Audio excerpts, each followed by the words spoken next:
Computer's running a little bit slow. Zach, do we have you?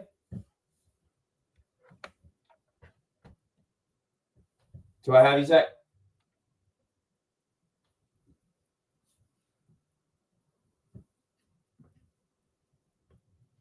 I'm not getting any audio. No audio here. Let me see. Let me see what's going on here. I know Zach's got a new MacBook, but I don't know if that's what the technical difficulties are. But good morning, everybody. Thank you for joining us here on another edition of the Batter Up. Birdland Caravan is in full swing as we are approaching spring training, just about 2 weeks away from less than 2 weeks away from pitchers and catchers reporting to spring training for the Orioles, and a lot of excitement brewing around the team, especially with the Caravan. It seems like the team culture is in midseason form as we speak today. To a few more events. I believe that they have events today and tomorrow going on. Mike Elias making a bunch of comments yesterday to the media to kind of kick things off for the team. While we figure out some of Zach's technical difficulties here, do want to remind everybody today's show is, you're good. You have audio now? Good now, yeah. Good. Awesome. Well, even still, today's show is still brought to you by Royal Farms. Royal Farms is heating up the grill this winter. Get any grilled chicken sandwich at your neighborhood Rofo for just $6.99. Plus, it's just $20 for a 12-piece mix of their world-famous chicken. And they've got you covered for breakfast, too. For a limited time, you can buy any breakfast sandwich, perhaps one of their new Southern-style biscuits, plus their baby cake, hash browns, and any size beverage for just $7. And speaking of breakfast beverages, try Rofo's new coffee and cappuccino flavors, mocha and horchata. Get to your neighborhood Royal Farms today for these deals and more. All right, Zach. So Birdland Caravan kicked off, and a few things that we kind of noticed yesterday in the comments that Mike Elias made. Talking about the starting rotation, we kind of assumed that they would be going with a 6-man rotation, and apparently they're going with a 5-man rotation. We're going to get into that a little bit later, but were you surprised to hear about that, considering the fact that they've got legitimately 8 or 9 pitchers that can pitch at the big league level out of the starting rotation? Yeah, I mean, eventually someone's going to be left out. Does that mean that Povich goes back to AAA? Because you only have so many spots. I mean, you pretty much have already cemented, Grayson, Eflin, Morton as your top 3. Kramer likely is your number 4. I feel like he's deserved that. You paid Sagano $13 million. You still have Suarez. You still have Povich. I mean, you're actively still trying to acquire other players, according to his comments. Like, when are you running out of room here? Right. I mean, you're looking at what you've got with, like you said, Eflin, Grayson, Morton, Kramer, Sagano. Those are going to be your top 5. And Elias said, when he was asked, do you plan on moving a starting pitcher into the bullpen? He said, potentially, but a lot has to do with health. And right now we've got a pretty healthy bullpen. So I don't really know. And I'm paraphrasing here, but he's like, so I don't really know if that's a feasible option. So you look at the bullpen: Felix Bautista, Cianel Perez, Gregory Soto, Sir Anthony Dominguez. You've got Kittredge, Keegan Aiken, Yenier Cano. And then you've got an 8th spot. Because if you're going to have a 5-man rotation, presumably you're going to have an 8-man bullpen to go along with a 13-man position player roster. So you're looking at Suarez, Povich, Rogers, and McDermott for that final spot.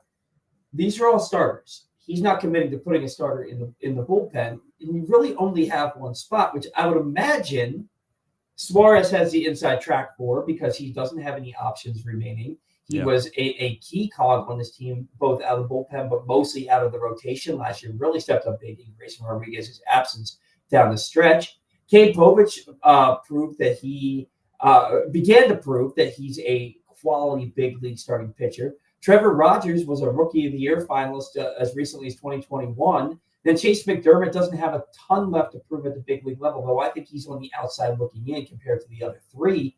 Yeah. Not all 4 of these guys are going to be on this big league roster. One of them is likely to be on this roster. So I can see them having a rotation in Norfolk of Povich, Rogers, and McDermott. being their top three. And I think that as we're reading the tea leaves, that makes the most sense right now. But if Povich and Rogers both have big spring trainings and look the part, what do you do? Well, I mean, we're still forgetting about some of the guys they signed out of the Mexican League that throw north of 100 miles an hour. Like, those play pretty good in bullpens usually. Now, can they throw strikes in spring? That'll be the question. But if they do, like, that just throws another curveball into this entire conversation, because you're not going to leave a guy who's throwing 100 miles an hour and throwing strikes out of your bullpen. Like, how many guys do we have that even throw north of 97? One? Right. You need guys that throw hard. So, yeah, I mean, I could certainly see somebody or multiple guys being in AAA that probably shouldn't be there.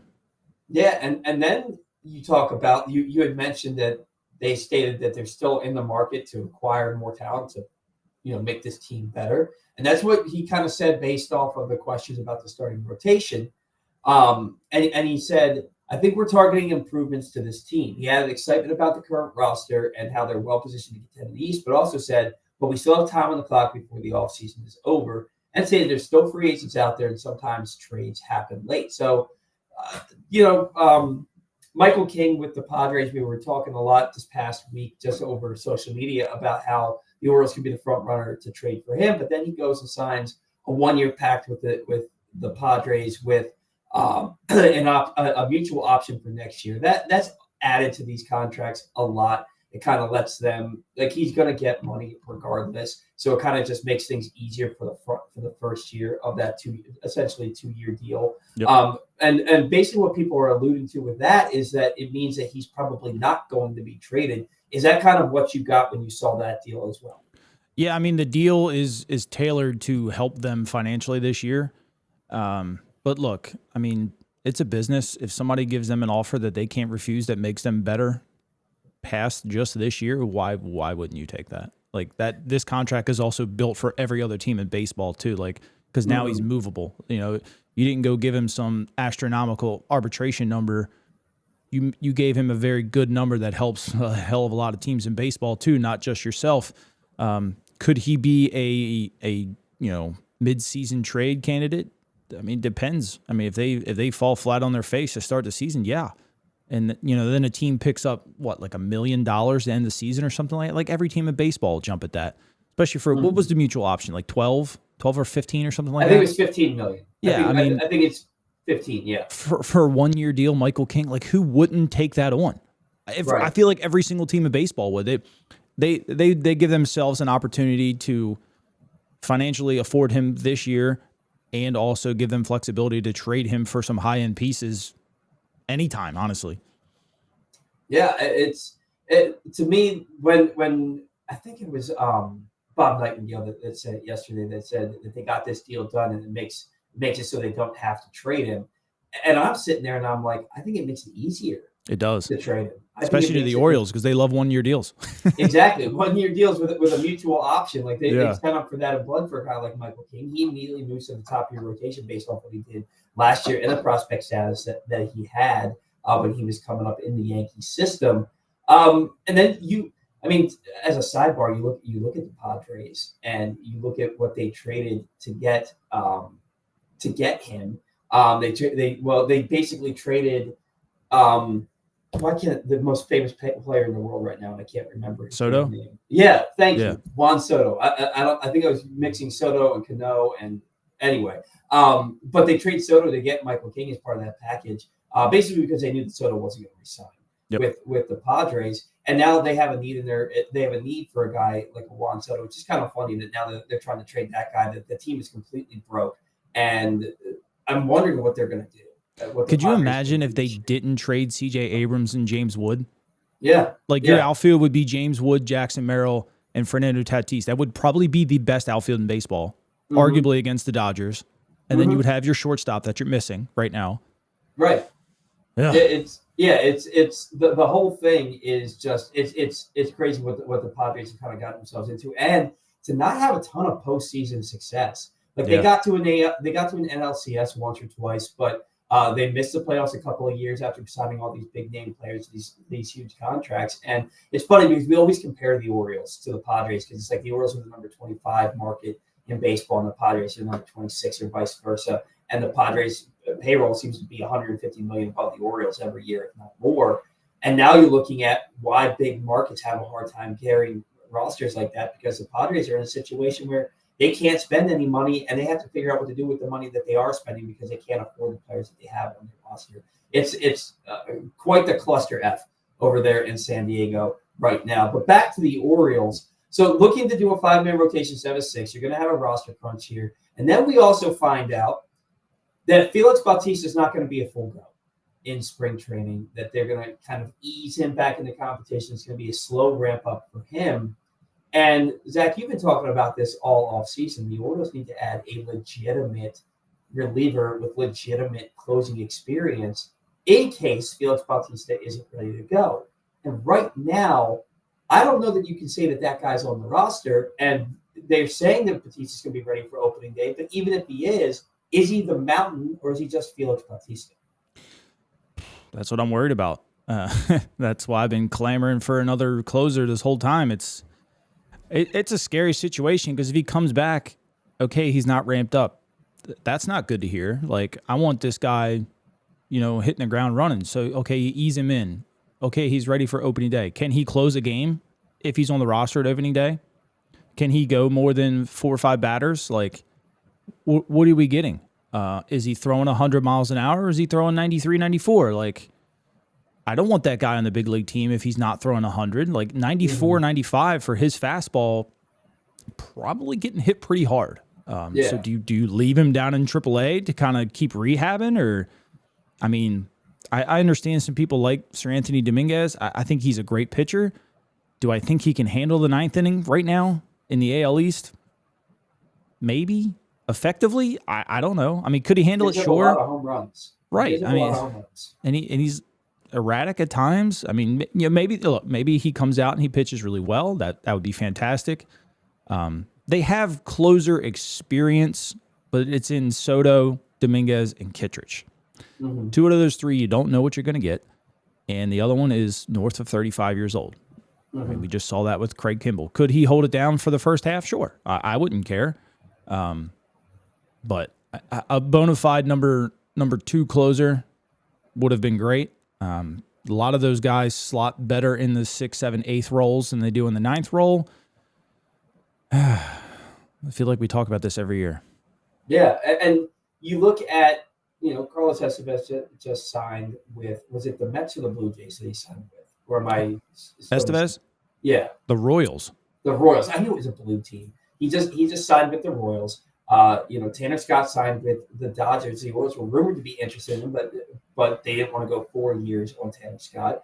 You're kind of, there's somebody there's somebody in the system that could surprise you who's going to throw over 100, who can, like you were saying, one of those Mexican League guys in the Orioles just signed that, can throw over 100, they can hit their spots and potentially be a big time reliever for you. But I feel like every year they're banking on finding a diamond in the rough. And you're not going to find CNL Perez or Danny Coulomb out there on the scrap heap every year. It's just not going to happen like that. And especially, who are you going to find that's going to be able to adequately replace Felix Bautista if he's not the guy they need him to be? Now, if he's throwing 94, there's a whole other issue there. Because that's significant drop off. That's a 9-mile-an-hour drop off of his fastball. But we talked about it before. Even if he's throwing 97, 98, that's still enough of a drop-off for a fastball that maybe looks like it has rising action out of his hand, but it is fairly flat.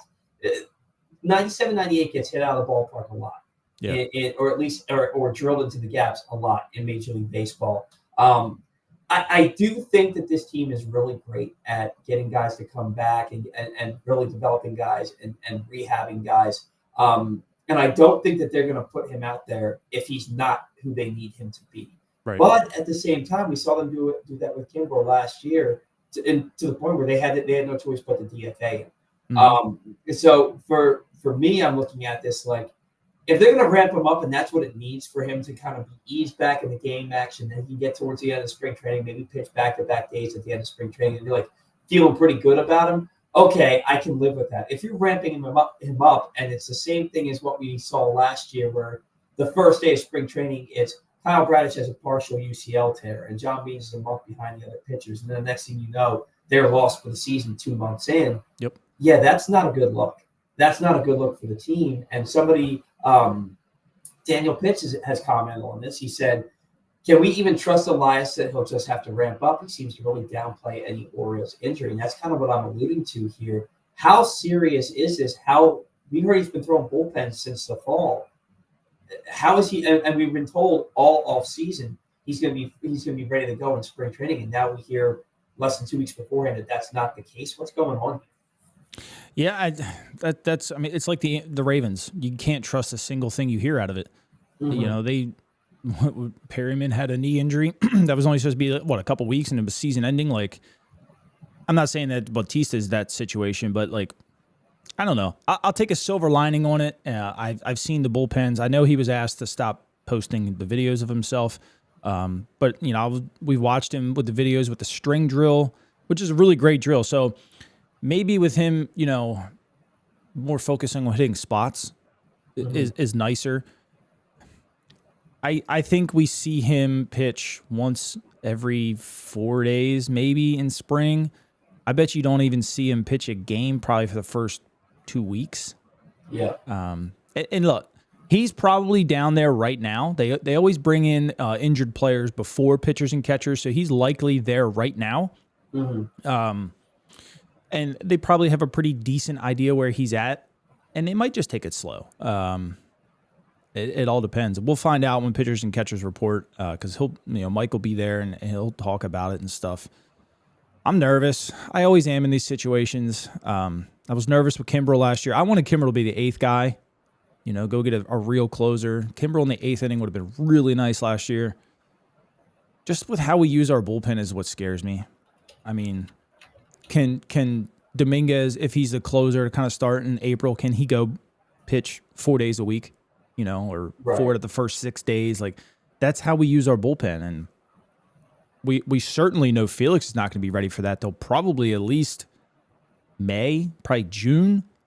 Like, yeah, cool, he's your closer, but can he do it a lot in a row, like how we like to use our closer? I don't think so. I mean, that's to me why I would want to go get another bona fide closer, because you could have eased him back at that point. If you would have went and got a Tanner Scott and there were some lefties coming up, okay, Tanner, you get the ball tonight. Felix, go ahead and relax a little bit. We don't need you tonight. Take care of your arm. Tanner goes 2 days. Okay, Felix, now it's your turn. Like, yeah, it would have been a lot easier. I would trusted Tanner more than I would trust Dominguez. I mean, do I trust Dominguez for one game? Sure. Back-to-back games? No, I don't. I'm sorry. I like the guy. Back-to-back, it doesn't work out in his career too often. Do I trust Soto, in the 9th inning?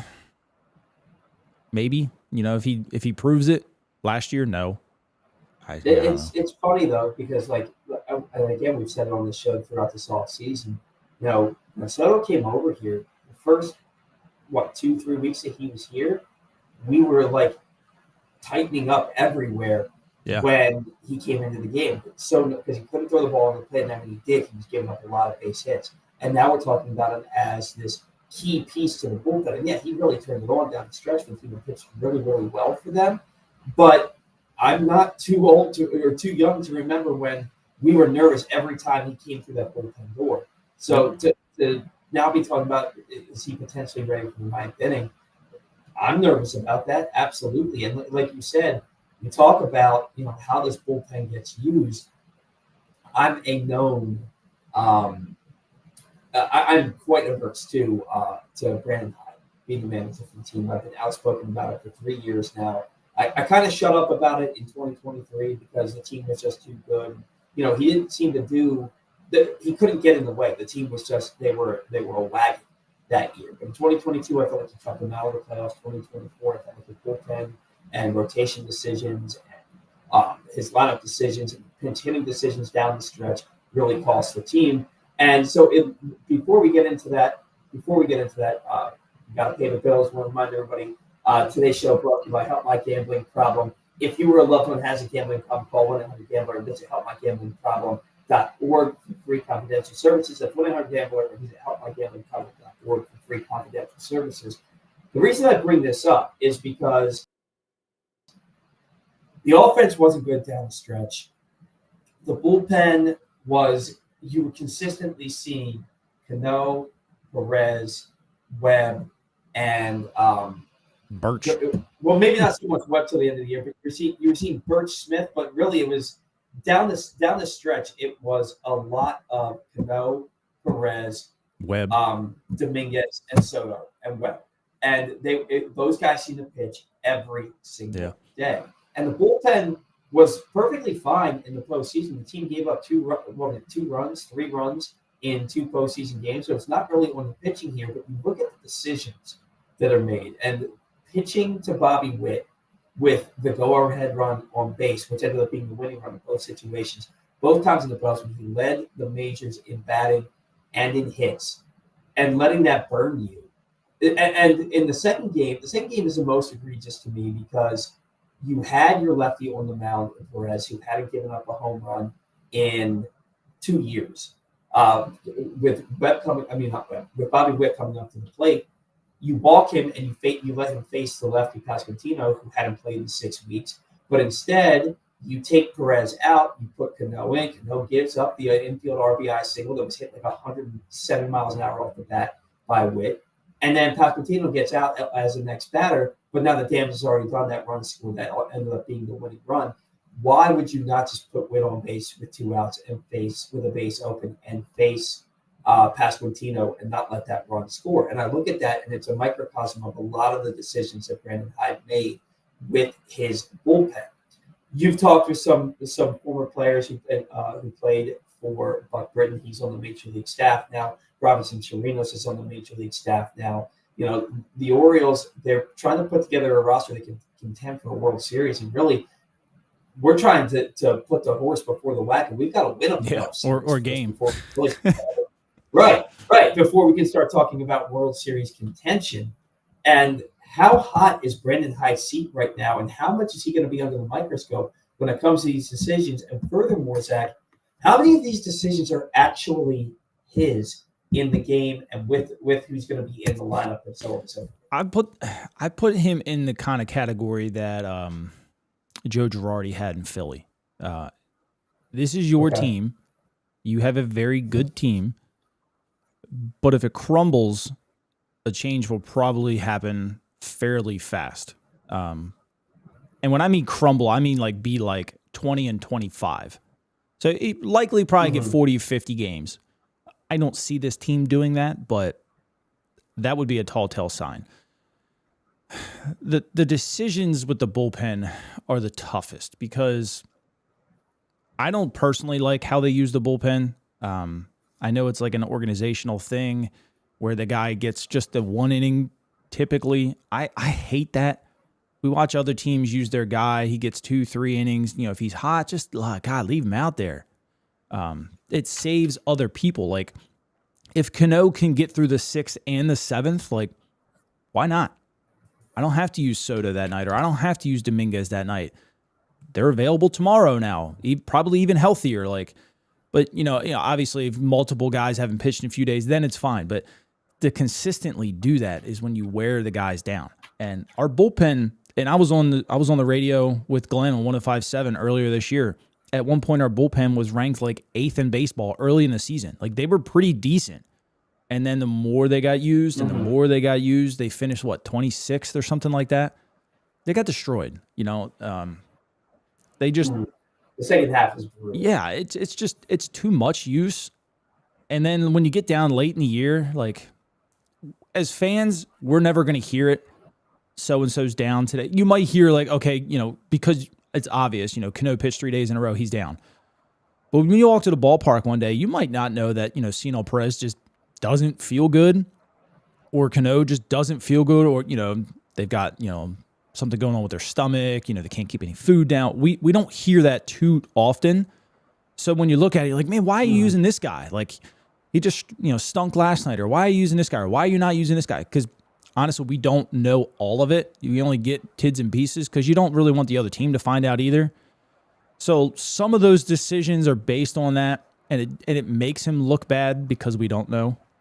And then other ones, it's just like, okay, if the guy is up and you didn't choose him, like what the hell's going on? Like I'll go back to Buck Showalter not using Zach Britton in Toronto in the playoff game. Like that kind of stuff is a bigger deal than the stuff we don't know. Problem is you never know when you don't know, if that makes sense. You don't know when somebody's down that night because they just don't want to talk about it too often. So I'll chalk some of that stuff up to that. It's kind of why I'm not too hard on Brandon. I am sometimes. But the bullpen's a funny thing, especially with how we use it. I feel like I don't want to say mismanage it. It's just don't have guys continually go one inning. Like it's okay to let a guy go a little bit.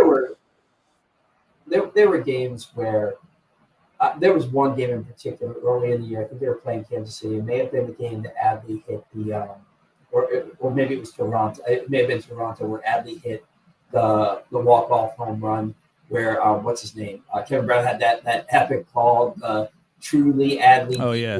Call. That was pretty awesome. But I think it was in that game. Danny Coulomb came in and he threw like one pitch, wasn't it? One pitch, got a double play ball, got out of the inning, and then he's not used in the next inning. They brought in Jacob Webb, and Webb gave up the game. Like he didn't give up the game, but he gave up the lead. The game was tied after Webb came in. It's like, why would you not use Danny Coulomb? He gets lefties and righties out. He threw one pitch, and that happened a lot. Where Cano would come in and he'd throw 6 pitches, and he's thrown 26 pitches the entire week. He's thrown, and it's like Saturday. He throws 6 pitches, gets an out, gets out of the inning, and then he's not back out for the next inning.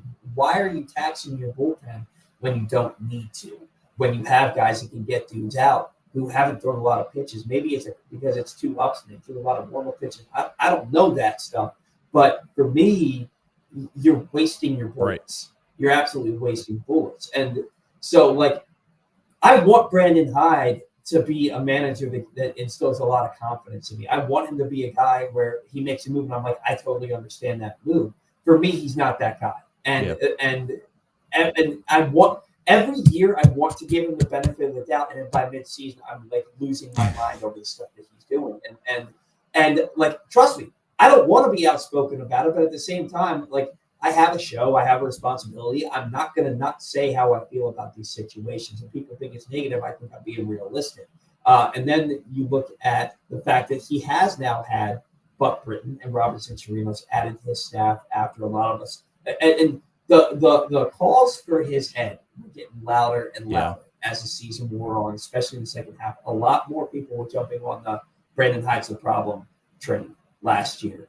And then Daniel gives the comment, if we miss the playoffs or lose in the first round again, Hyde is gone. That's why Buck Britton was added to the staff. He's his replacement. Robinson Chirinos has been forecasted as a former big league manager also. But Buck Britton has won a lot of games with a lot of the guys that are on this roster. A lot of these young players came up playing for Buck Britton and have a really good relationship with the guy. Can you speak at all to the relationship the players on this roster have with Buck Britton, what he means to those players? And is he potentially the next Brandon Hyde replacement, or do the Orioles likely go in a direction where they find somebody who has a lot of successful big league experience to be their next manager if it goes that route? Yeah, I mean, everybody that I've talked to, I've played with Buck. In 2010 in spring training, we were assigned to Frederick together. And I mean, we spent a lot of time together. He's a great dude. He's very down to earth. He's just like his personality is so infectious. You know, he's always positive. Like, he loves going to the ballpark. He loves baseball, and I feel like that feeds through his players. And if you ever looked at a guy who would have been a great manager, he was one of them. Like, he was a student of the game. Whether if we either one of us weren't playing that day, like, just sitting there and having conversations about like what we see about a young guy on the mound right now, like quickly picking up how he's tipping his pitches. Like, he was always studying whether he was in or out of the game. It didn't matter. And I feel like that radiated through everybody that he was around in Bowie and in Norfolk. And I mean, I've talked to some other guys. Ryan McKenna absolutely raves about Buck, just how he is every day. If you're down in the dumps, he can pick up on it. And he brings you to the side. He just chats with you. And McKenna flat out said, he's like, he's invested in your life, not as just a ball player. Like, so he wants to make sure you're okay. He asks about your family, like, what do you like to do on your, downtime and stuff. Like, he's just a generally good person. And I think, I mean, it speaks volumes how many games they won in those two levels, how guys like and perform for him. You know, you see a lot of talent in the minor leagues sometimes and they just don't win. I mean, the Orioles were winning a lot of games. You know, even last year when the pitching really wasn't great in Norfolk, but they found a way to start like rallying around it, and the pitching got way better towards the end of the year. You know, we plucked a lot of good players from Norfolk, and they still found ways to win. Granted, they had J.D. Davis and, you know, other big league players on that roster, but, you know, nobody's ever really had anything bad to say. And I think bringing his infectious personality here, it kind of gels with Brandon, because Brandon's actually kind of the same way. He's real outgoing. He doesn't look like it when the cameras hit him on the dugout and stuff, but he's an infectious guy. He's always smiling. You know, he's doing the same kind of stuff Buck is. So if you did replace Brandon with a guy like Buck, you're not missing a whole lot, which I think kind of plays into it. My worry is the Orioles. I'm in the minority here. I think the Orioles are a good baseball team, and I think they're going to do a lot of good things this year. My worry is another team swoops in and takes Buck before that opportunity presents itself, because he's respected around baseball. And you're always looking at teams that, and I don't know how the coaching pecking order goes. Like if like a first base coach is considered like a higher value than a bench coach or whatever his role is. I don't know how that pecking order goes, but so many teams are always trying to like upgrade their bench coaches, and then eventually they become managers.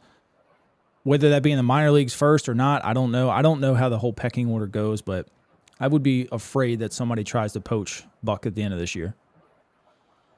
Yeah, and that's the path that Brendan Hyde took. You know, he was a minor league manager of the year. He won a minor league championship in the Marlins organization. He was a minor league manager with the Cubs, and he became a Cubs bench coach before getting the big league job with the Orioles. And there may have been a lot of people talking about Brendan Hyde the way we're talking about Buck Britton right now.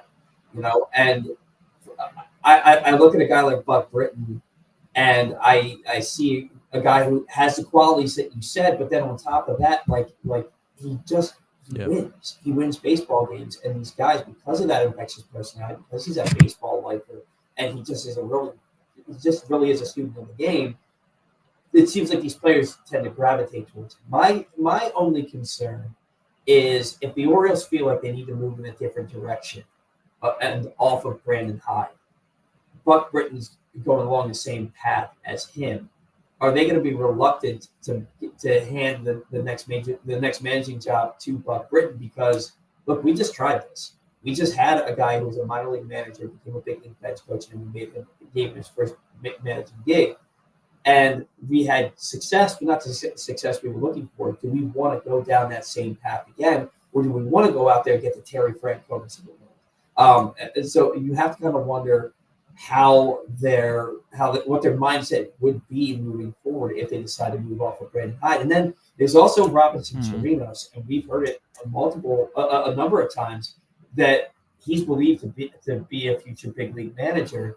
This is his first coaching gig, you know, and Adley's best defensive year was his rookie year when he came up and was playing with Robinson Chirinos, and they apparently got along wonderfully, and Adley learned a lot from Robinson Chirinos. And I think that's a big part of why he's here, because of Adley Rutschman, and because of kind of the downfalls that we saw with Adley's game on both sides last year.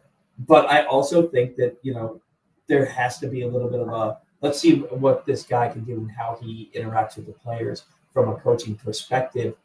And then I also start to wonder, does Brandon Hyde feel the pressure? Do you think he was kind of given any assurances when they added these guys to staff? How much say did he have in adding these guys to staff? Is that completely a Mike Elias, Vidal, and E. Rosenbaum move, or was that a Brandon Hyde move? How much pressure is he going to be feeling, knowing that these guys are future big league managers? I don't know if I think because he's been in the situation that they're now in, I don't know if he feels pressure, so to say. Baseball, I don't know how to quite explain this, but people bring guys in with the expectations to help them grow their career. I don't think he would hold anything back from them. I don't feel like he would, feel any kind of pressure from them, because his job right now is to kind of mentor them anyway. He was mentored in Chicago, so all these guys were in the Marlins organization besides Buck, and they all moved to Chicago together. It was like Andy Haynes, John Maley, Brandon Hyde. It was a ton of the guys from the Marlins. And this was when the Marlins were good, back when I was there in 08, 09. Then they moved over to the Cubs, and the Cubs won the whole thing. Most of that organization would come from the Marlins. And then they've kind of started to branch out around baseball. Tariq Brock is in Pittsburgh, dealing with their outfielders and stuff. They're all kind of spread around now, and the Orioles sucked in a lot of them. Tim Cousins, the bullpen coach, was also with the Marlins. He was my catching coordinator. A lot of these guys, Freddie Gonzalez came from the Marlins. I forget the other two guys they let go, but they also came from the Marlins. They all know each other. They all groom each other to make the next jump. I don't think Brandon would hold anything back or feel, because that's just how baseball works. If he would get fired this year and Buck would take over, there's a very real shot that Brandon Hyde would have a job in probably 15 minutes, right? One of the guys that he's coached with over the years would bring him to the next organization. Would that be on a big league team? I don't know. But he would have a job. And that's just kind of how baseball works. Like, you're always looking for the best guy for the job, whether that be minor or major. You're always looking to teach. I mean, you even think about, like, player-wise, like, there's a competition with the guy that you might be playing with or against every day on your same team, like, for playing time, but you're still there cheering them on, because you're getting paid to. I don't know. I could be wrong, but I think they're used to it at this point. And I certainly am not trying to allude to any kind of idea that he would hold something back. Maybe manage a little bit more timidly or a little bit more aggressively. Holding something back would only hinder him in every aspect of his career. The team wouldn't play as well. He'd be unlikely to get future jobs in any position. So I wouldn't assume that he wouldn't expect that he would hold anything back. I just wonder if he would manage in a way that isn't his style, that he starts doing something different to try and keep a job, knowing that somebody's breathing down. Oh, for sure. I mean, I mean? That's anybody's personnel, and your back's up against the wall. You change how things work. I could see him potentially getting even more aggressive this year, hopefully sending more runners in motion, using the bullpen a little bit differently. I was okay with how the starters were handled most of last year, especially kind of early on. We've seen a lot of guys coming out 4 2/3 or 5 1/3. With the amount of injuries that we had, I felt like that was fine because most of the staff made it, most of the year. Grayson was a little bit of an outlier, but I felt like they did their best there. The lineup, I mean, how many times did we look at a lineup and say, okay, that's a punt lineup. What the hell is that? And they go out and score 10 runs. Like, that's baseball. Yeah, I mean, maybe a little bit more aggressively would help the Orioles, especially in the base paths, because we all know how an aggressive running team changes the entire game. We saw it against Kansas City. Yeah. A bunch of times against Kansas City. This team has a lot of team speed, and I don't feel like it's utilized. Now, look, Gunnar stole 20 bases, Hendrick stole 30 bases, but a guy like Jorge Mateo did not run as much as I expected him to. I expected to see Jackson Holliday pinch run a lot more, especially in the playoffs, and we didn't really see that. There's a lot. Jordan Westburg is sneaky fast. There's a lot of speed on this team, and I feel like this is especially with the new rules to make it easier to steal bases. I would expect that this team would steal 80, 90 bags, and maybe they did.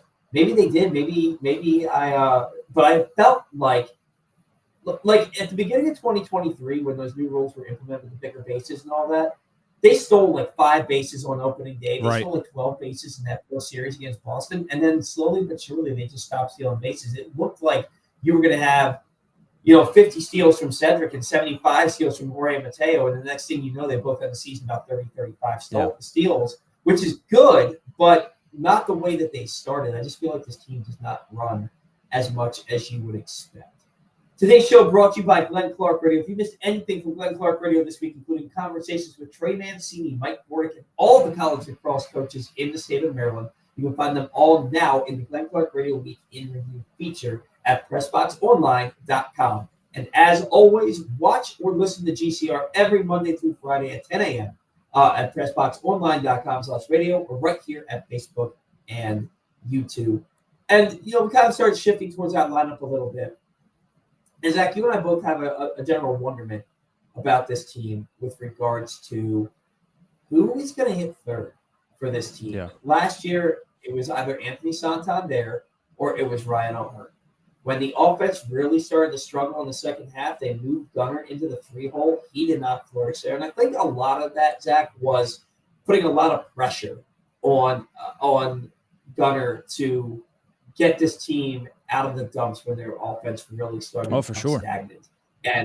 And we saw Gunnar kind of shrink in the spotlight a little bit when it came to trying to, because you could tell that he felt like he had to carry this team, that this is his team and it's his responsibility to be that guy instead of just knowing he is that guy and just playing his game every day. And that's something I'd like to see him step forward with this year, is just be that guy. Know you're that guy, like Yuki told him, you're that dude, go be that dude and just play your game.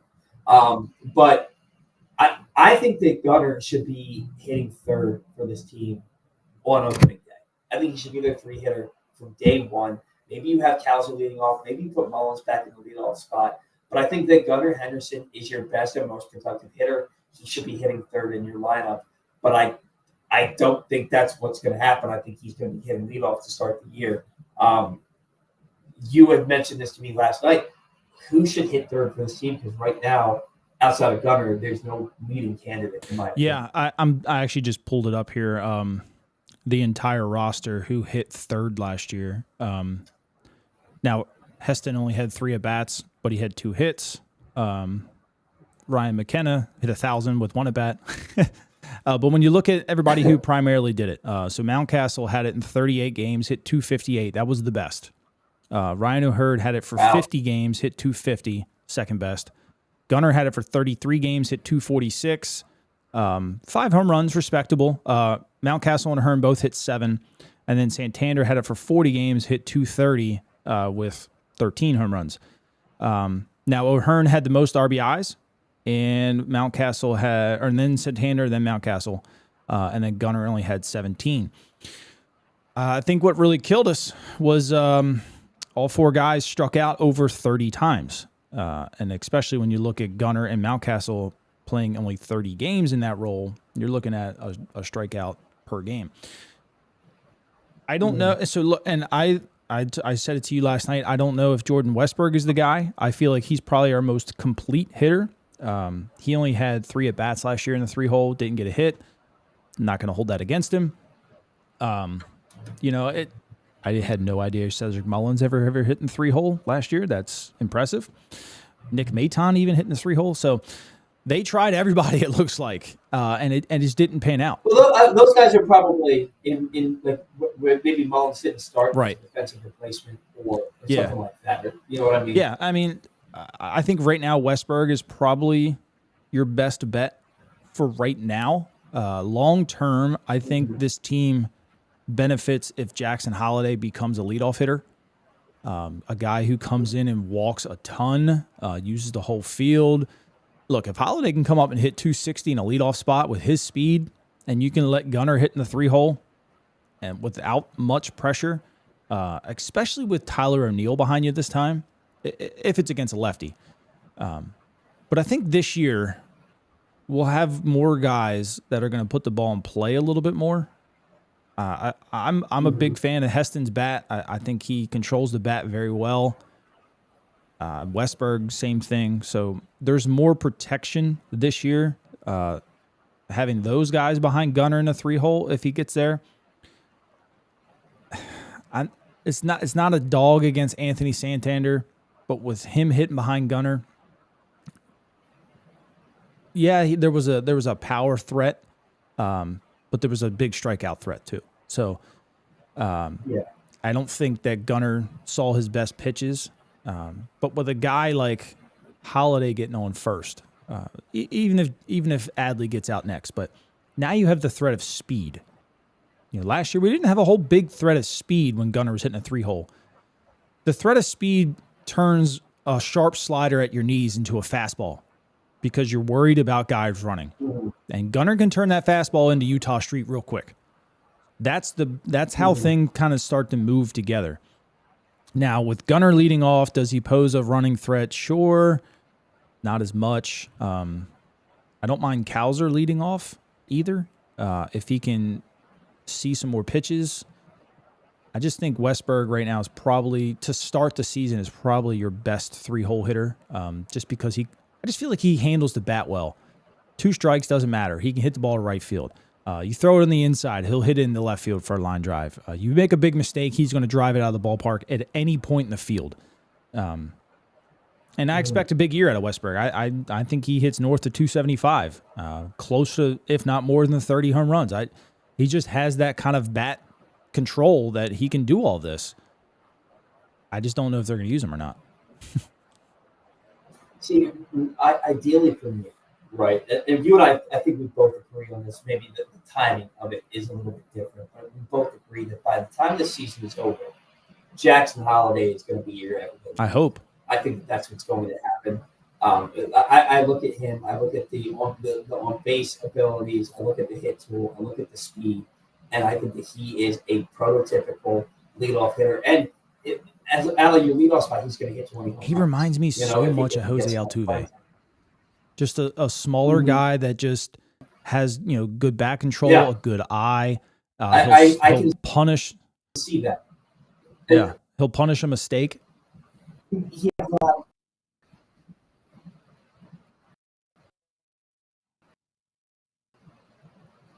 I think your internet's cutting out a little bit. Sorry, everything. I missed the last part of it. You just said everything's sped up. There you go. But yeah, Jackson for me, I see a guy who I've said this before. I think he'll end up one day hitting 320 in the big leagues, and I think that he's a guy who is going to hit in his best year around 30 home runs. And I think he'll probably hit a lot of triples too. But I also see a guy that's got a great eye. He's going to get on base and steal a lot of bases. He's got elite sprint speed. For me, he screams leadoff hitter. Jordan Westberg, I didn't realize his on base percentage last year was only 312. I'd like to see him get on base more. The strikeouts are actually fairly low for a guy like him. 97 strikeouts in 107 games. I like that number. But just 22 walks in those 107 games. I'd like to see him get on base more. I'm a firm believer that your 3-hole hitter should be able to hit 280, 275, 280 at least, and get on base at a 340, 350 clip, while also being able to drive the ball out of the ballpark at a moment's notice. Right now, Gunnar screams to me 3-hole hitter. And Jordan Westberg, I see him as a 5-hitter. I'd like to have him in the top 4, but when you have Tyler O'Neill, Tyler O'Neill is going to get clear for this team. More often than not, Jordan Westberg to me is a born run producer. So having Gunnar hit third, being protected by guys like O'Neill, Westberg, and then Kowser and Mountcastle, like when Mountcastle or Kowser could legitimately be hitting 7 for you. That means that your team is pretty damn deep when it comes to offensive firepower. And that's before we even mentioned Hesse Persson. And so for me, it all revolves around Gunnar hitting third. If Gunnar hits third, you've got that protection around him. If because Adley's good at bat second.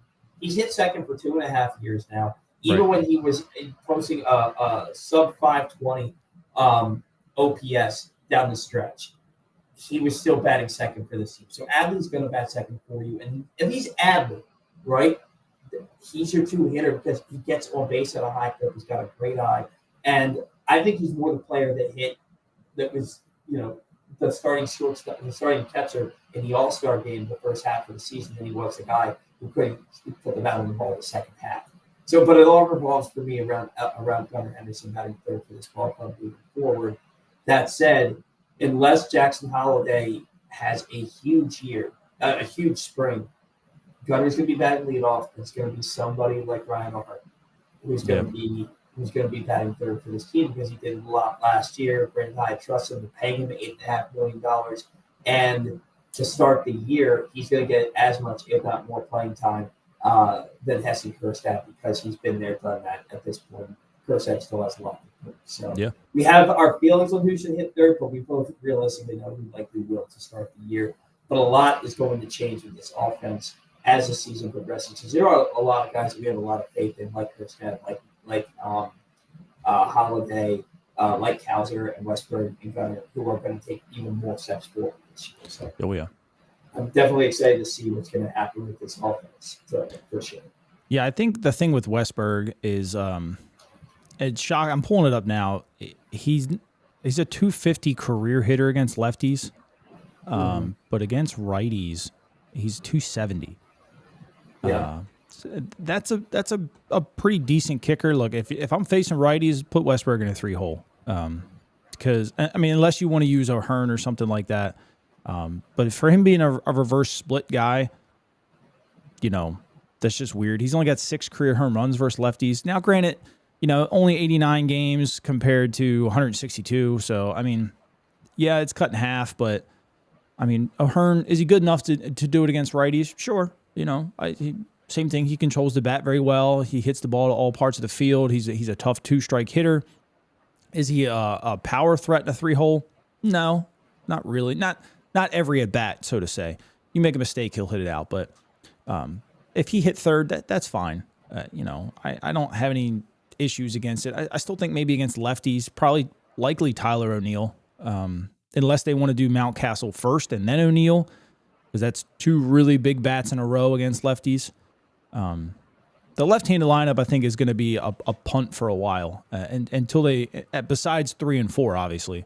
But with Adley, didn't hit great, or he smoked lefties last year. So your 2, 3, and 4, is Gunnar good enough to lead off against lefties? He did decent, Did Jackson probably not yet, at his age. Cowser definitely not. Mullins, I don't know if he even plays against lefties. Mateo, maybe. I wouldn't hate Mateo leading off. He just doesn't get on base enough. I think Mateo. No, he doesn't. When he's playing now, look, Mateo. I think he had like over 1,000 OPS each of the last 2 years against left-handed pitching. So he has proven that he can break against lefties, which is why I think he and Holiday start the season in a platoon, assuming that Mateo can get back from him, because Mike Elias also said that he's not full go yet, that he's not ready to go yet. So that he's that's kind of concerning. Like, he just had a dislocated elbow, right? No, he had to have Tommy John surgery. He did. He had Tommy John surgery on his right elbow. But if you remember, who was the guy for oh my gosh, what was his name? He played shortstop and second base for the Yankees. He had Tommy John surgery, and then 6 months later he was back playing. What was his name? He was a Hispanic guy. He was actually a really good player for a little bit. Didi Gregorius. Didi Gregorius, yeah. He had Tommy John surgery, midway through the season, and then he was back ready to go by opening day the next season. Mm-hmm. And because you're not a pitcher, you're not throwing nearly as often as a pitcher is, not like in the same game. These position players tend to come back from Tommy John surgery a lot more quickly. So I'm not concerned in the way that, like, I think he's going to miss a good chunk of the season because he had the surgery. I think it was in September or October. I think it was September.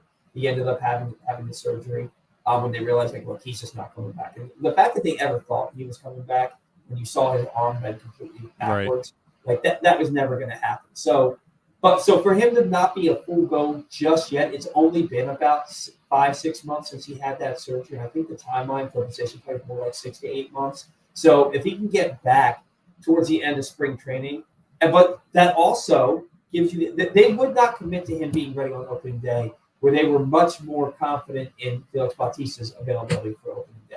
And so to me, that also says Jackson Holiday is going to get a ballpark starts to start the year at second base, whereas I think we were all expecting it to be a platoon to start the year with Holiday and Mateo, where Holiday plays second base against righties, and Mateo's in there against lefties. That explains the Dylan Carlson signing too, because I think they expected Mateo to play a little outfield this year. Yeah. So now Carlson, gets those at bats, Yeah, especially against for lefties sure. because he demolishes lefties.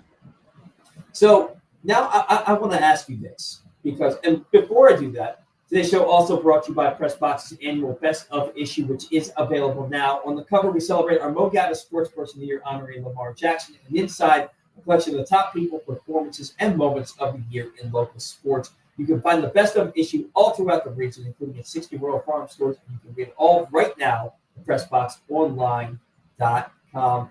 I love to have good segues into my live reads, and sometimes it just isn't able to be done. So neither here nor there. Who is an everyday player for this team? So I look at this roster, and I know that Gunnar Henderson's an everyday player. I believe that Jordan Westberg is an everyday player, whether it's at third base or second base. I believe he's in the lineup just about every single day. After that, and Adley, because if Adley's not catching, he's DHing. Adley's going to play, if healthy, 140, 150 games. Whether that's too much, that remains to be seen. It might be. Hopefully, he comes into camp in a little bit better shape this year. But outside of those three guys, do you really have an everyday player? Like I feel like Ryan Mountcastle should play first base every day, but against lefty, but he doesn't hit righties as good as he hits lefties. O'Hearn seems to mash righties, and you're predominantly facing right-handed pitchers. So who are the everyday players? Because I feel like there should be more than there are for a team that has this much talent. Yeah, I think they really enjoy their splits. They follow a lot of analytics, so they look for different matchups. I would maybe throw Cowser as an everyday player, just because he hit lefties fairly decent. It's all going to come down to if he could pick up the slider, though. I had the confidence that he can, but he's your best defensive outfielder. He hits with a lot of power, a lot of speed. I know the arm kind of airmails here and there, but he's got a good arm. He actually controls the running game from the outfield more than people realize. I was reading something, they call it a hold. So a guy going on a ground ball from first to third or from second to home. He was like top 10s in baseball. Like, guys don't want to run on him, even though he did airmail a couple. But his airmails were so egregious that we just remembered them a lot more because the throws were so bad, Yeah, but he had a couple like darts that guys had no business getting thrown out on, like that ball in the corner in right field where McCann tagged guy out the plate. Like they had no business getting that guy out. Sometimes you just got to go with the bad. But I could see probably him being an everyday player, unless Carlson really, really freaking mashes lefties, and then maybe they sit him down because Carlson's a center fielder. I don't think people understand that. But the whole point, I think the experiment with Mullins against lefties is probably over.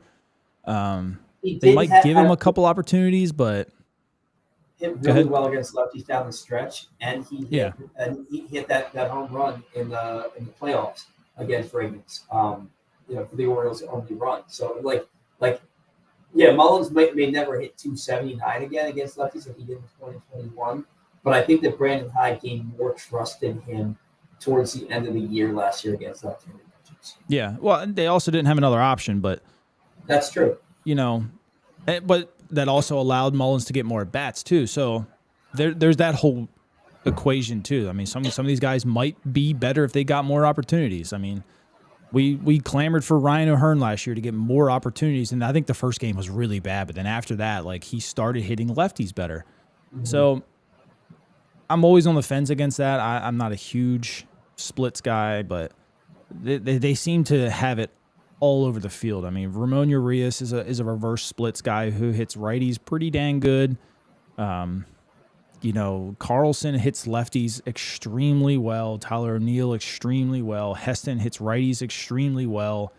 Even if you go down, if you look farther, like Kobe Mayo hits righties extremely well, and lefties for some reason not that great. But you're not seeing. He only had like 100 at bats or something like that against lefties last year, and it was like 500 against righties.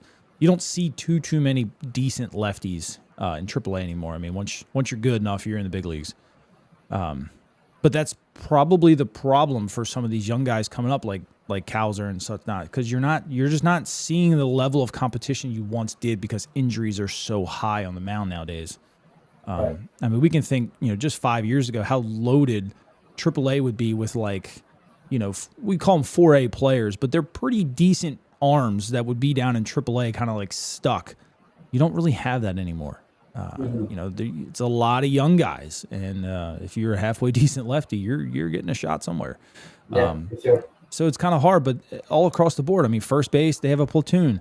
When Mateo comes back, second base, they probably have a platoon.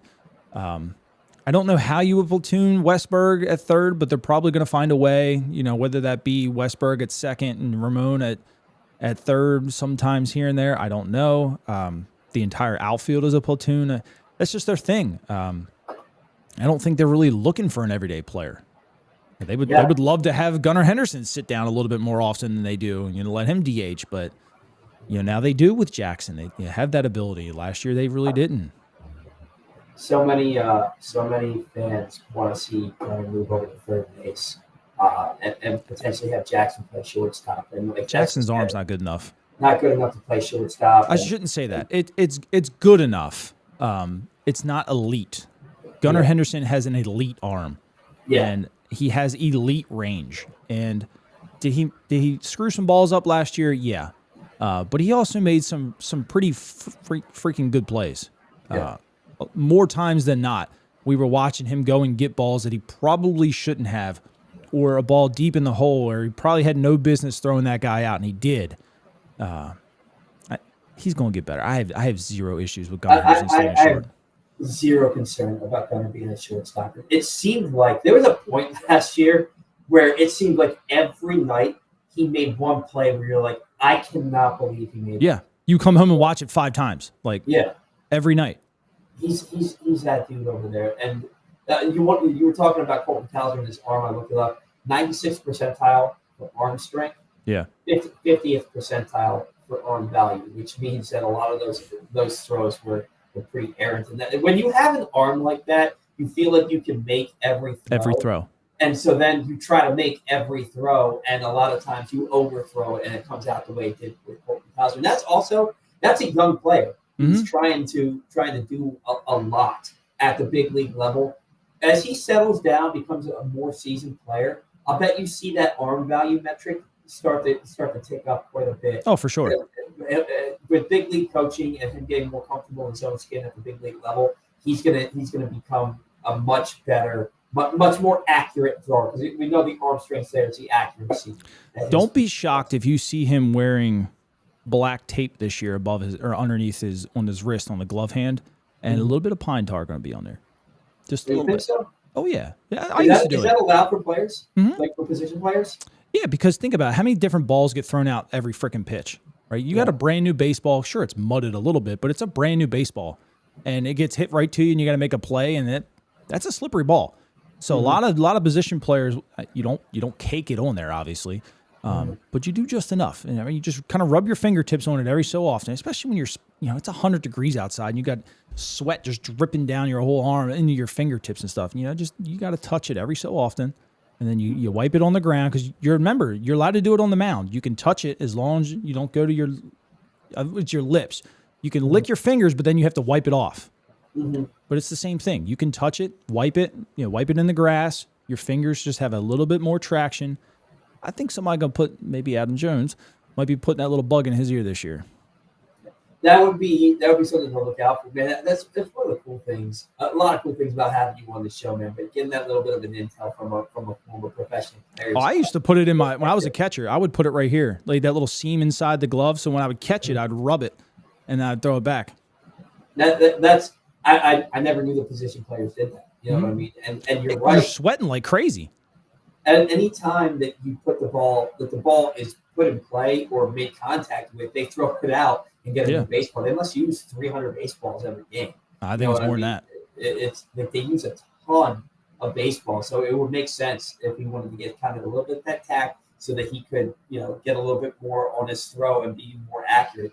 it would make a lot of sense. That's something we're going to look out for now. Like now that you pointed that Yeah, out. because and I have a couple of them upstairs. The leather is slick. There's almost no seams to them whatsoever, especially coming from AAA to the big leagues, and that's why a lot of pitchers struggle. The seams are different lengths or different height, I should say. So the more you move up, the lower the seams get, and to a point where the big league ball, like the leather and the seam, are like almost the same height. So there's really nothing to grab onto. And if you're a guy out there and you're sweating like crazy, now obviously when you get better and more mature and you played in the league longer, you learn how to do it. But when you're just kind of pretty new, the only thing you're in mind is I got to throw this guy out. And I got to throw it as hard as I can, and that ball's going to go sailing if your fingers are just even clammy. Trust me, I've done it. I've thrown the ball into the stands a couple times. Oh, I have never played close to the level that you play at, but I've made quite a few bad throws in my day, like quite a few. So if I were to go to like Dick's, right, and buy their official Rawlings Major League Baseball, is that the same ball that they're actually using? Like if I were to like feel the seams on that, it does. I don't think it is. No. I've never noticed like how flat the seams are on the Major League Baseball. I posted a picture. I'll have to go and find it and send it to you.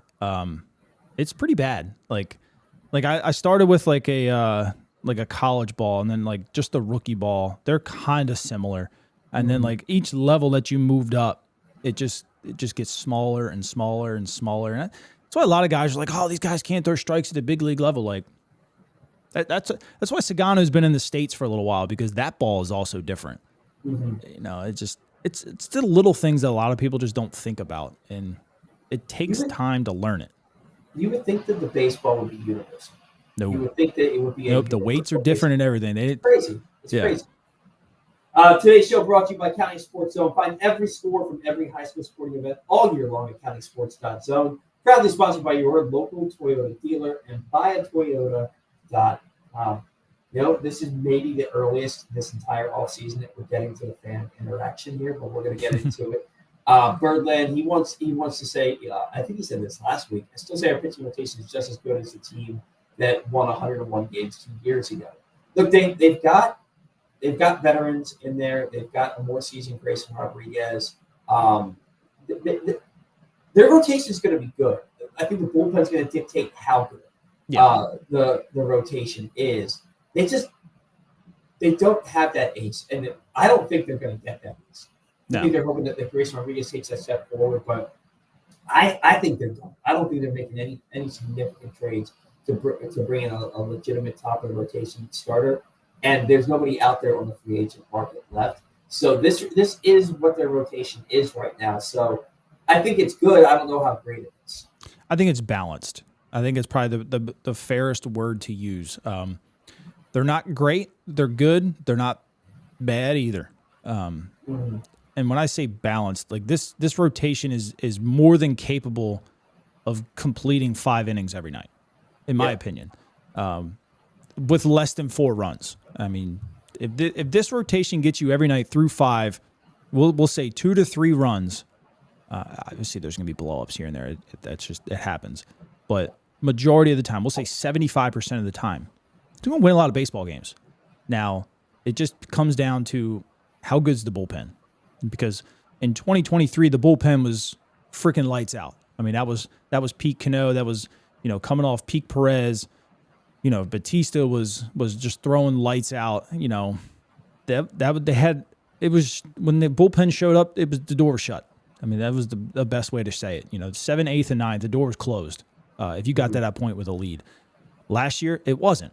This year, it's a question mark. If the bullpen gets back to that point, this rotation is good enough for this team to win 95-plus games because it's balanced.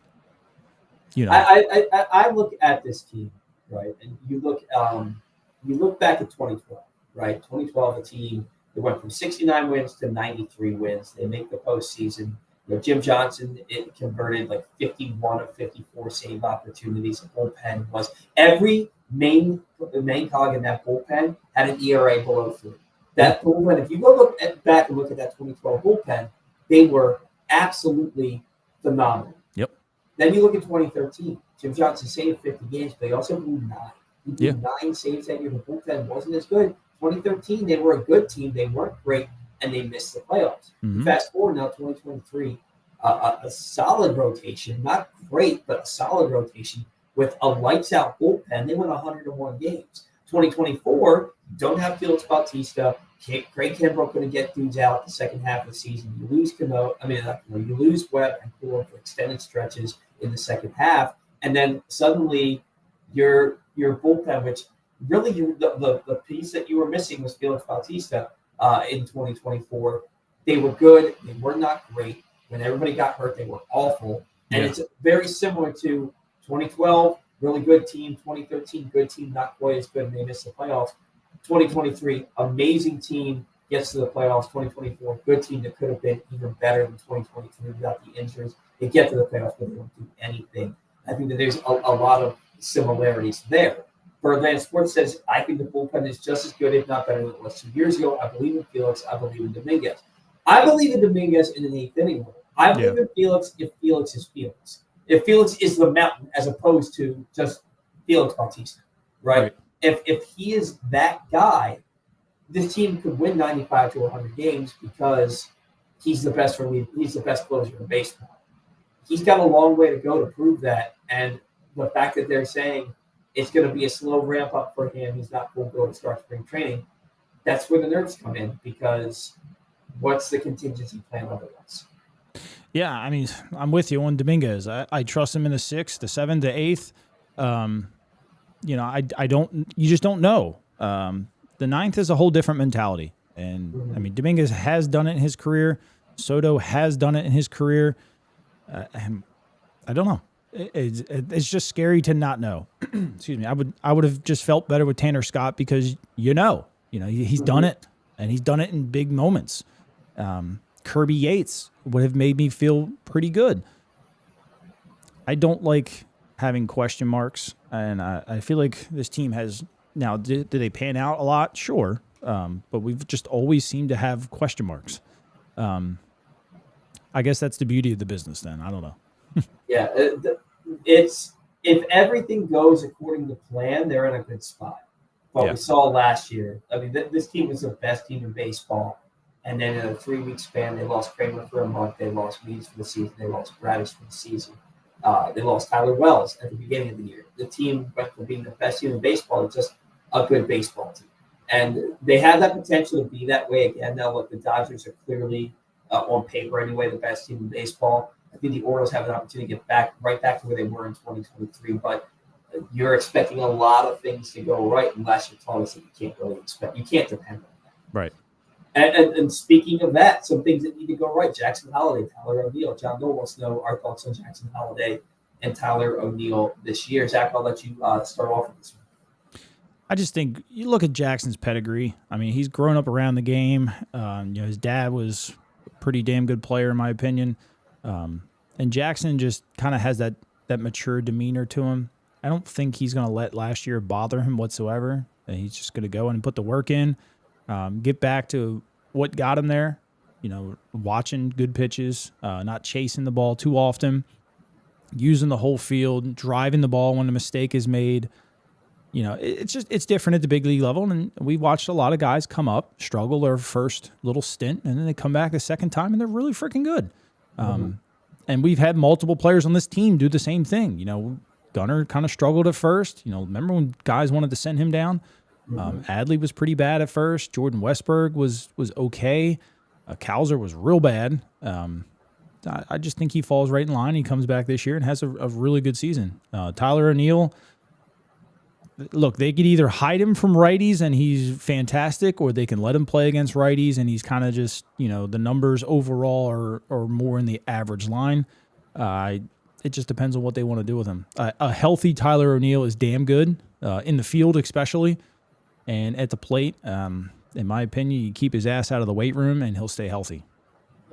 I with regards to Tyler O'Neill, we know what he's capable of. 2021, he had a higher award than Bryce Harper, who won the MVP. Right? Yeah. We know what Tyler O'Neill is capable of when he's healthy. He's just got to prove he can stay healthy. I mean, he missed over 30 games last year and still hit 31 home runs. This is a guy who I think can hit upwards of 40 home runs and play and give you good defense in the outfield. But like you said, he's got to stay out of the way. Yeah, he can deadlift 1,000 pounds. You don't need to do that as a baseball player. Yeah, absolutely. And like when we say stay out of the weight room, no, go work out. You can work out, but like don't deadlift 1,000 pounds. We don't need you bench pressing 500 pounds. Oh, you're strong, dude. Stay healthy for 162 game season, and have to see him get into the playoffs and win some October baseball games. If he can stay healthy, and I think that's a huge goal for the Orioles this year, I think he's a solid player for this team. He's got to stay on the field. As far as Jackson Holliday is concerned, I mean, look, after his junior year in high school, he was considered a back-end first-round talent. Mm-hmm. And he made the necessary improvements to become the best high school baseball player in the country.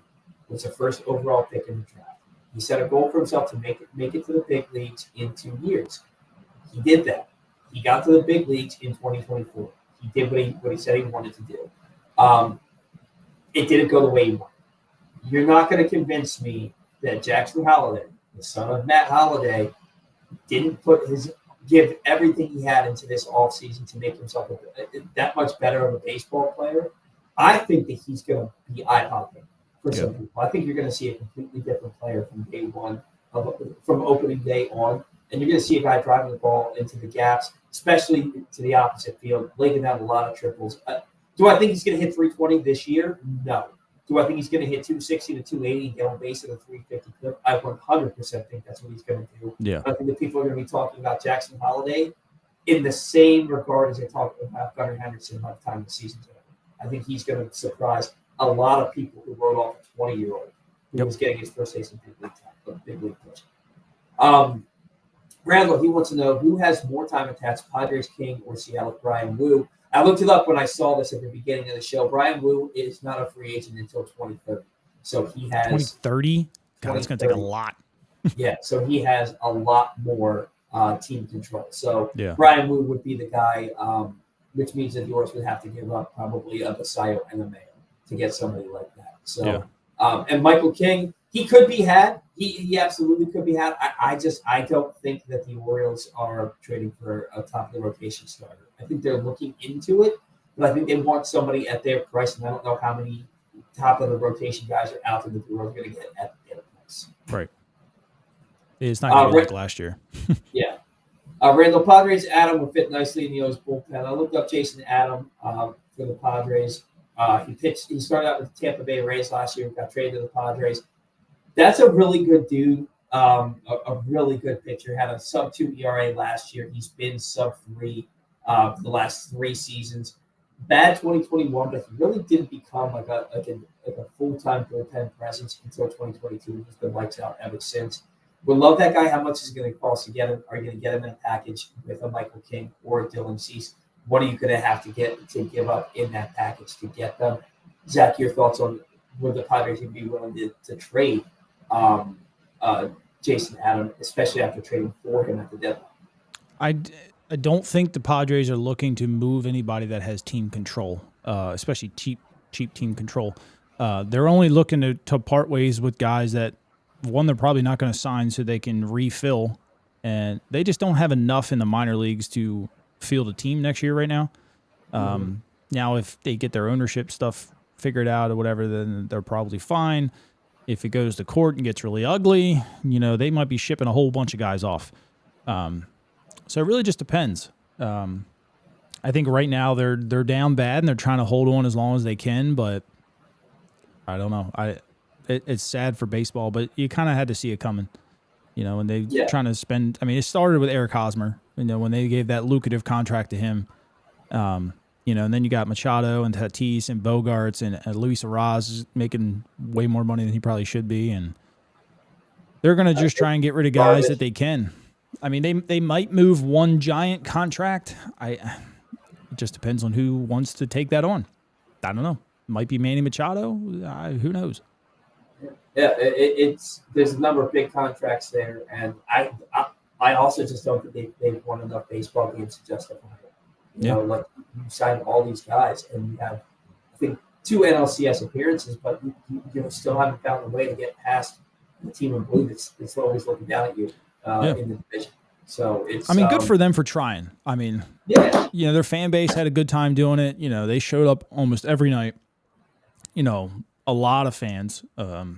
They tried it and it didn't work, and that should probably be an eye opener for a lot of fans and a lot of teams. Like, they were willing to try it, and now they're broke. So you got to be a little responsible about some of this stuff. Yeah, look, I want the Orioles to spend as much money as everybody else does, but I also don't want them to be in the situation the Padres find themselves in, 5 years from now. Right. The goal is to have a window that really doesn't ever close, and spending $250, $300 million. So much as I would love to see them do it, because I want to see a World Series in Baltimore, I don't want to spend that kind of money to have this team be terrible again. 100%. 100%. Tyler Brown, how are you so sure it's not an organizational philosophy, and Buck wouldn't be making similar decisions to Brandon Hyde? And that's the thing, and that's why I asked Zach, his opinion on Brandon Hyde. Is it Brandon Hyde making these calls? How much is it his call as opposed to the front office's call? I don't know. I have to believe, though, that in-game managerial decisions are being made by the manager. I don't think that Sig and Mike are calling down to Brandon when it's the sixth inning and the starting pitcher's out of gas and saying, hey, I want you to bring in this guy. I think that's 100% Brandon Hyde's call. So when it comes to and look, the Orioles, so when it comes to the bullpen, that's on Brandon Hyde. When it comes to pinch hitting, look, the Orioles had a lot of success from their pinch hitters last year, but it's also because the starting lineup didn't. A lot of those times it was Ryan O'Hearn was the guy sitting on the bench, or Ryan Mountcastle was the guy sitting on the bench, or Austin Hayes against a lefty. Yeah, like those guys. That's because you have a really good bench. What happens if you don't have a really good bench? Those numbers come down. Now look, he still has to make the call. Those are also, in my opinion, pretty obvious calls to pinch hit Ryan O'Hearn against the right-hand pitcher late in the game for Ryan Mountcastle when you have a guy on base and the score is close. Those are pretty obvious calls too. So I always kind of looked at that as like when people would trumpet the fact that, oh, well, look at how great the pinch hitters are. Well, look at who we had in the situations he was putting them in. Yeah. But that's also taking something away from him, and I don't want to just be a straight Hyde hater. I'm willing to accept that they could be, to acknowledge that it could be organizational philosophy as I continue to blow the 8. Zach, your thoughts? So organizational philosophy, is it? Yes. Prior to the game, they come down, they talk about certain things. Games just don't always flow that way. So yeah, in-game stuff is always done by the manager. Outside of certain situations, say 2023 Grayson Rodriguez's rookie season, I can about promise you that Mike probably picked the phone up a couple times and called the dugout phone and say, hey, like, he's young, it's his first year, like let's pull him out here in the 4th, 5th inning. Like, I've seen enough today. Those kind of conversations happen in-game a lot, primarily more with starting pitchers than anything. May have maybe happened here and there with Jackson Holiday. I doubt it, but maybe you don't see it too much. It's more with young starting pitching is anytime a GM will call in mid-game and make a decision. So yeah, 99% of the time, anything in-game is the manager. Yeah, and that's always been my point. It's when people are saying, you guys really think that Brandon Hyde's calling shots in-game? Absolutely. I think he has an idea of what they want prior to the game, but the game has to go that way for them to get what they want. And to Zach's point earlier, he also does know who's available, who's not available, who's got a stomach bug, who maybe isn't feeling great, maybe who went out and drank way too much the night before and is hungover. Like he knows that too. So there's sides to both. There's different sides to it. Yeah. Randall says Bregman would have solved a lot of issues and added the flexibility. So with Max Fried or Blake Snell or Corbin Burns, like Bregman, I'd love to have him here. If the Orioles are looking at this team, they're saying, yeah, but do we want to pay Bregman $30 million a year to play second base when we can pay Jackson Holiday, $820,000 this year to play second base, and he might have a better year. I think, and same thing with Jordan Westburg. I think they look at their roster and they're like, Bregman would be nice, but we don't really need to spend that kind of money for him when we have guys who we think could be just as good. Yep. Yeah, there's no argument against that. I mean, does he help? Sure. But it also goes back to what we've kind of been talking about is we are hanging a lot of eggs in certain baskets and praying it works out. Would I mind giving Bregman a 2-year, $60 million deal? Probably not. what he wants is a 5 or 6 year deal, and you're not giving anybody that contract right now until Gunnar Henderson is locked up. Yeah, and that's the point that everybody, that most people fail to realize is if you want to lock up Adley and Gunnar, and it should be Gunnar first. Adley might happen first because it's going to be easier, I think. But if you want to lock up Gunnar long term, you can't give money to Alex Brayton. You can't give money to Max Fried. You're willing to give it to Corbin Burns because he's been here. You know it's what the fan base wants, and you see what he can do for your team in a big game. But for the most of the other free agents, they're expecting that we want those big long-term deals.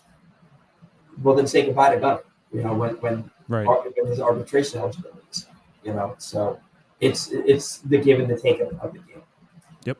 Daniel corrected me, and thank you for that. Left elbow ball was Mateo's glove hand. You're absolutely correct. When he got his glove caught under Gunnar, and that's what caused an elbow dislocation. So you're right. It is his left hand, which then his left elbow, which then tells me that maybe he's not comfortable swinging the bat in. Yeah, because that's his lead arm and the follow through arm. So once you get to that point where you're fully extended after a swing, your elbow is fully locked. Yeah, it hurts. Absolutely. I was running one day. This was years and years and years ago, and I went. I tried to jump over. It's like a 5-mile run. It was towards the end of the run, and there was a big box in the middle of the sidewalk, and there was a car on the street. So I jumped over the box, and my legs were a lot more tired than I thought, and I tripped over the box and it came down hard on my left hand, and hyperextended my elbow a little bit.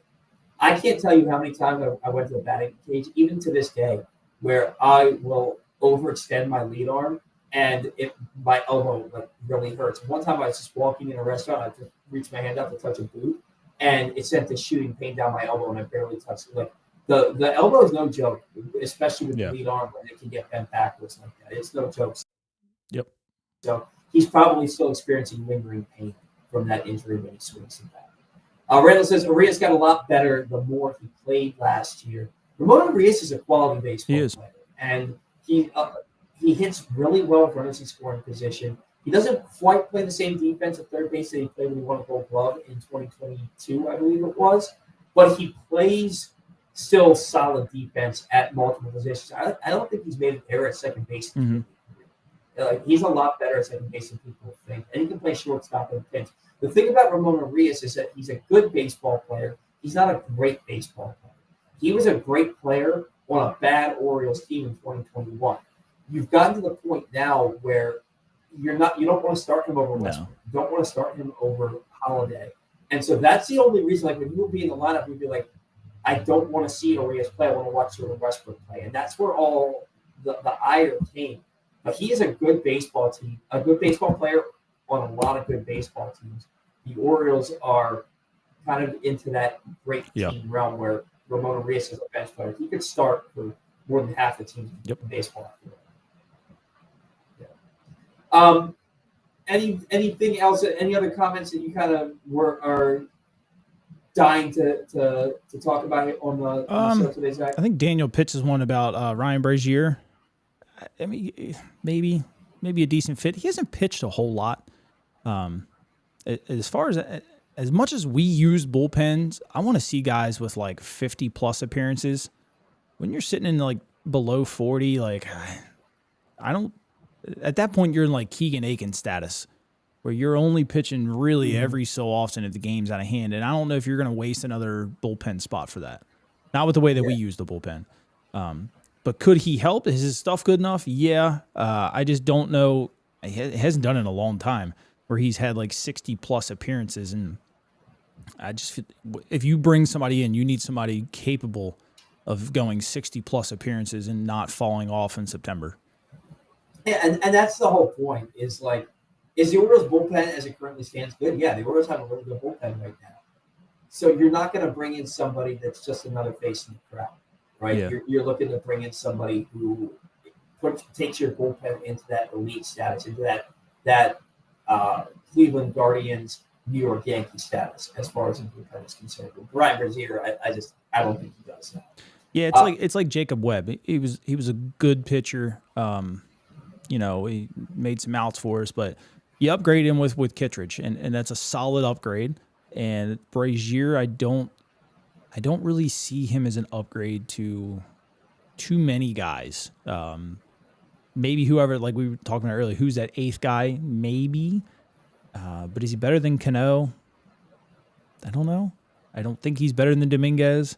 I don't think he's better than Kittredge. I don't know. Yeah, and he's more like that guy that, I'm comfortable using him with the guys I usually use here and there. You know, that's kind of who he is. The final comment I want to get to, why not Felix from AJ McCurdy? Why not Felix be the setup guy in Sagano, get the closer with his 5-pitch mix? Koji Uehara closed for the Red Sox in 2013 on their way to winning the World Series. That could be their plan. I mean, for all we know, it's Povich or Suarez who's that fifth starter, and Sagano was brought in at $13 million. That's good money for a starter or a reliever. That could be their plan until Felix is, ready to hit the ground running once he gets into big league action. I don't think that. I honestly don't know if that's their plan. I could see it, but I think that Felix is supposed to be the closer in their eyes. Yeah, I caught Koji, and when I tell you some of the filthiest stuff that I've ever seen, it was. I mean, the ball would move 20 some inches. It was incredible. And Sagano could play the same. I wouldn't hate it at all. I mean, I think we said it last show. He's good enough. The ball moves enough. The difference with Koji is Koji would top out at 97, 98 sometimes. He primarily sat 95, 96. Sagano is around 93, 94. And it comes back to it. Obviously, when you have 6 pitches, you can keep guys a lot more off balance. But if you make a mistake at 93, the game's over. I don't ever remember Koji throwing it. Like he would touch it here and there. When he wanted to hum it up with 2 strikes for Boston, he could hum it up. He didn't do it here, but I mean, in the bullpen, you get to throw a little bit harder. Koji he had a really solid big league career. Like it wasn't long, but he had a really solid big league career. Had pitched in a lot of big games. I said that was the last comment. I do want to get one more. AJ said Kane, Povich, or Rogers will have to be in the rotation since they can't have an already rotation. I mean, they can. Should they? Probably not. Not in a ballpark that is conducive to getting right-handed hitters out. And so it's a fair point. It's a fair point that they may want to have a left-handed pitcher in their rotation. Maybe they're banking on Trevor Rogers bouncing back into form, or maybe Kane Povich taking that next step, which again could allude to the fact that maybe Sagano is taking it to be in the bullpen. What do you think about that idea? Because we do kind of gloss over the fact they don't have a lefty in the rotation as it currently stands if they go with what we think they're going. I laughed at it last year, and I made a comment about it, is how many bullpens in baseball have 4 lefties in it? Mm-hmm. And the more I thought about it, I think they do the same thing this year. And why I say that is you have a 5-man rotation that's all righties. Cool, you stack the lineup with lefties. Okay, well, now you're down into the part of the game that matters, and the Orioles have 4 lefties in the bullpen. So now you offensively have to start making moves. Now, granted, I don't think we really trust Keegan Aiken in big spots, but last year you had Danny Coulomb that you trusted. You brought in Soto to be that guy, and they trust Perez enough to use him. So even if it's only 3 guys, I think they might look to do the same thing this year. I mean, you have Aiken again, you have Soto again, you have Perez again, and if Rogers or Povich are good enough to give you a different look, I mean, they both run it up around 95, don't they? Both those guys? Yeah. Not consistently, but they run it up there. And I mean, in the bullpen, and I don't see why that doesn't kind of play into their analytical approach, because now you're forcing a team to make, if they follow the same kind of splits, you're forcing them to make more moves than they probably wanted to.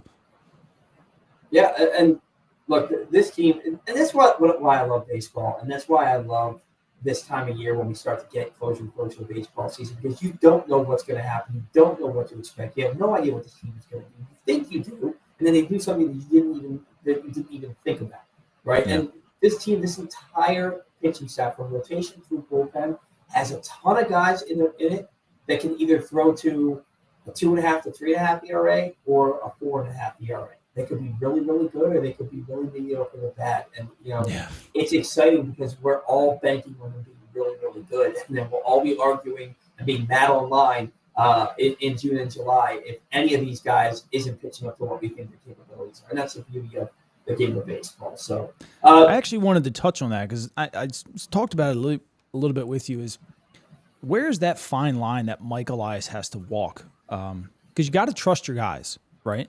Mm-hmm. And you can't just go out and replace everybody. I would love them to, but you can't, especially as a GM, because, say if a guy has one good year, all right, and then and you don't think it's good enough and you go out and replace him, like, what kind of message does that send a future free agent that might want to sign a multi-year deal? Like, these guys moving on from guys after like a year or two, if they're not giving out excellent production, like, you might lose a guy from that. And then you also might lose the confidence of the player. You might lose, the clubhouse a little bit if they're really behind that guy.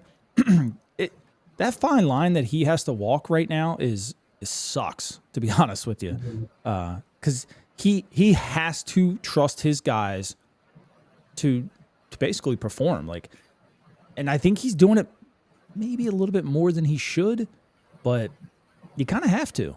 You're in a bad spot. And you look at CNL Perez last year, ERA is 4.53, right? And that's in 62 games. 62 games, his ERA was 4.53. And so you would think that would be a guy that would be more expendable than maybe a Danny Poole. But he's younger, he throws harder. He's out of options, but he's younger and he throws harder. And in 2022, Perez was one of the best lefty relievers in all of baseball. And in 2023, from June, July, and August, he was one of the best lefty relievers in baseball. You've seen enough out of him to know what he can give you. The crap that he gave you the first 2.5 months of 2023, and that he gave you down the stretch last year, that's not acceptable. But you know what's in there, and if he's used properly, you know what he's going to give you. But this is also a guy where if his ERA is 4.53 in June, they're probably doing something about it at that point. So I think that he is walking that fine line, saying, "Look, you've been way more good than bad, but the bad is starting to rear its ugly head a little more than we would like. We're giving you this season again." But he's out of options. They want more flexibility. So I agree with you. That line that he has to walk has to be very difficult. And I think that he is going to make players force his hand before he actually does something. Yeah, and the thing with Perez, do you remember when they said something about he had like a sore elbow? Mm-hmm. 11 of the 27 runs that he gave up were in September, around the time that they said he had the sore elbow. Yeah. So, I mean, maybe their trust in him is a lot deeper than ours because he was dealing with something. Now, that something might not be to the point where he has to have some kind of surgery, but if he does get back, I mean, he gave up 16 earned runs in, 45 innings prior to, September? So, I mean, that's pretty good. And you got to walk that line. I have a lot of faith in CNL Perez. You can kind of tell when he doesn't have it because he just misses pretty wildly. Yeah. But when he's on, I mean, you saw how foolish he made a guy like Giordano and Yordan Alvarez. You saw how I was thinking of Giordano Venezuela. You saw how foolish he made Yordan Alvarez look a couple of years ago in Houston. That's who CNL Perez can be, and I see him be that guy more often than not. It's just when he's bad, he's really, really bad. And he wants the ball. Yeah, he has that bulldog mentality. He doesn't give a shit. Excuse my French. He doesn't care who's in the box. Mm-hmm. He's coming after you. If he's on that day, he doesn't care if it's Aaron Judge or Alvarez or Kyle Tucker. He's coming right at you with his best stuff, and he's going to let you know when he wins that how excited he is. And I love it. I love it about him. Yeah, a lot of guys on this team have that mentality, and love to see that from the team. Dean Kramer keeps saying he wants to go out and throw 300 innings. I love the makeup of this team. I love the players that are on this team, and I have faith that a lot of these guys can reach that potential, and they can take those steps forward. They just have to prove it, and we're only a couple of weeks away from that really getting started. February 13th is going to be here before pitchers and catchers reporting the spring training, and then opening day we're less than 2 months away. So really starting to ramp up towards baseball season. I'm getting excited, Zach. I know you're getting excited. If you're like me and you happen to look at the TV last night, you're like, man, there's really no sports to watch right now, and you're waiting for baseball to get ramped up, Baltimore welcomes the excitement of the Food Lions CIAA men's and women's basketball tournament at the CFD Arena from February 25th to March 1st. Some of the best basketball you're going to witness in person. So go get your tickets now at Ticketmaster.com. Zach, always awesome when you join the show. Really appreciate you doing this 2 weeks in a row, too. So thank you so much for that. Thank you to all of our sponsors. Without you, we don't have a show. Thank you to all of our loyal listeners, viewers, fans. Without you, we 100% do not have a show. We are setting records for live viewership like every week, which is awesome. Keep tuning in. We have 192 people watching us at this exact moment. That is awesome. Thank you so much for tuning in, trusting us to bring you awesome Orioles coverage. Again, Zach, thank you so much. What can we plug for you before we get out of here? If you like talking Orioles and seeing some off-the-wall crazy stats because I'm bored at work one day and talking about how guys hit in certain weather degree counts and whatever. PigTown Sports, Twitter, Facebook, Instagram, TikTok, YouTube. I'm pretty much everywhere. Always putting something out.